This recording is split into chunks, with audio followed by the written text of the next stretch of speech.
Hi everyone, my name is Philip Williams. I'm the head of libraries here. I'm so glad to be able to join you in virtual reality today. So where would you like to go? Today we thought we would invite you to travel with us to this fantastical place, but there are so many more possibilities in virtual reality. It can be so many different things. So we've designed and tested this magical location with our middle school students who love to explore and test the boundaries of any world that we travel to. They are always full of advice. Every Monday, Wednesday and Friday, we open a VR pod to the middle school students to give them opportunities to explore the many different experiences available in a VR headset. On Thursdays, we gather an eager bunch of students for the Library Ventures activity, where we take a deeper dive into the possibilities of VR for world building, storytelling, experience design, narrative. These sessions are always playful, frequently chaotic, but always creative, energetic, and highly generative. The worlds and stories created in books, it's a very familiar format. The structure of a book is tangible. We can hold it in our hands, turn it over, examine the cover, and once we open it, we are less certain about the journey we are about to take, but in the form of a book, it is one that we've travelled many times before.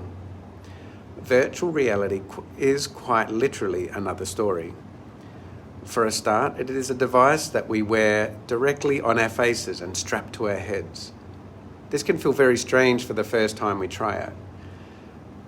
For a start, makes it a device unlike any other that we use in our daily lives. So once fitted comfortably to our heads, we open our eyes to a visual feast like no other. In contrast to our phones or our computer screens or tablets where the device is separated from us by a perceivable distance, in virtual reality, you are placed inside the experience of that device. You can turn your head around and look at your environment from any angle. In this world, you can even move around it, teleport, walk, fly, or if you're not careful, fall over the edge. But don't worry, you respawn straight away anyway. And rather than tapping on a laptop, keyboard, or swiping with your fingers on a phone, in virtual reality, your hands become a powerful mode of communication, action, and interaction. All of this means that in virtual reality, you have an experience that no other device or platform can provide. So since virtual reality can be so immersive, it is important to create an environment and procedures that keep students safe. We create a safe play area and codes of conduct for students, such as never entering another student's play area while they're in VR. We also limit the amount of time students spend in VR, particularly if they are younger and if they are new to VR. As they become more familiar with the technology and the VR experiences, they learn to self-manage more effectively, so our supervision can be more at a distance.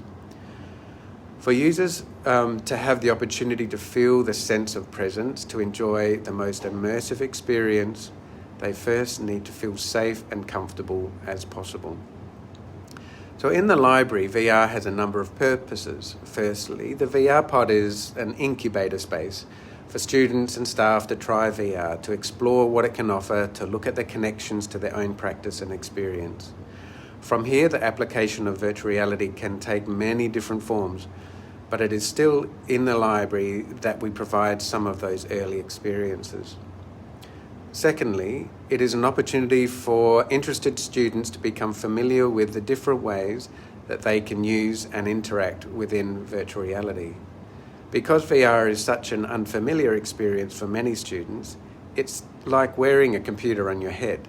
So it takes time to become accustomed with the device, the setup, how to interact within VR, and what you can actually do with it. So while VR is genuinely amazing, it still has many limitations. So it takes students and teachers time to kind of understand what it is and what it isn't capable of. Lastly, and for me most interestingly, is the ability for students to explore creative engagement in the spatial context. VR is most powerful when users can participate in world building, storytelling, and experience design. So for the most part, it is non-linear. So unlike a book where you start at page 1 and you usually work your way through to the back cover, in VR you get to make choices about where and what you do there. As I said, the students love to test the limits of the platform and find ways to hack it beyond what it is designed for. Here's an example of some students doing some of their own world building. Listen to the conversation. They use spatial language. They really are thinking about the space that they're inhabiting. They really have that sense of presence and also that sense of agency, thinking about what they can do inside this space, how they can configure and create a story just by a little bit of world building, a little bit of design, and a little bit of narrative that they build into this space. Now it is your fight for survival. It is your game of cat and mouse. You have to outpace the sorceress in finding these artifacts and leave before horror and danger descends on this island. Good luck. Okay, Well, that quick sounds question. mysterious. Quick, everything happens on an island, right?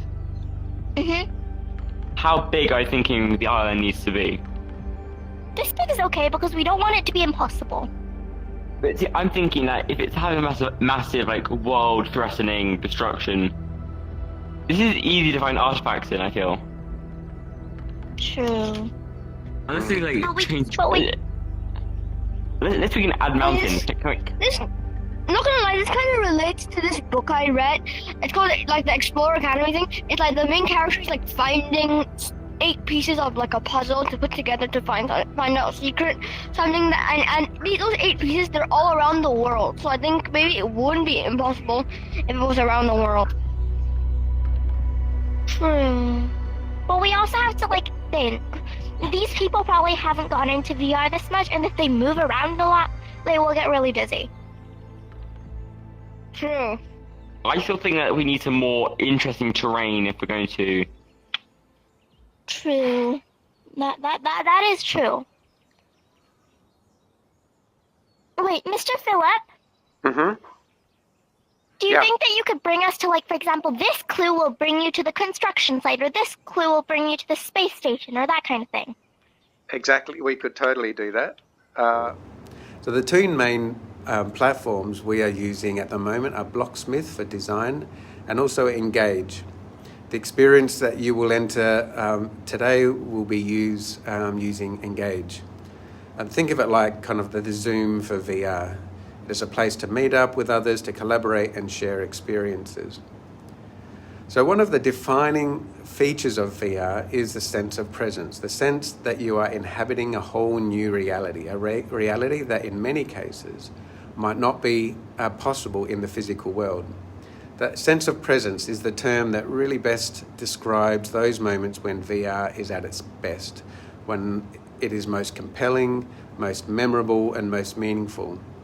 So it is those moments that I enjoy so much when students are totally awed by their experience. So you are invited to join us in VR today to begin your journey into a new reality. If you are nervous about it, you can simply just put the headset on, look around and take in the scenery. If you're feeling a little bit more adventurous, try teleporting and see what you can discover. To teleport, you just hold the A button down and you will see a line extend from your hand with a green circle where it meets the ground. When you let go of the button, you instantly teleport to that location. If the circle is red, then that's an area you can't teleport to. If you're a true adventurer and you can be patient with the quirks of the platform, you can teleport onto a broomstick and fly. And this is how you do that. This is a hack that the students found for this platform. You hold the teleport button down and point it toward the broomstick until you see the sit icon appear. Let go of the A button and you will instantly find yourself sitting on the broomstick. To get flying, you pull the right trigger once and then point your right hand at the circle in front of you that has the label Flying Witch Broom. Pull the trigger again and you are off.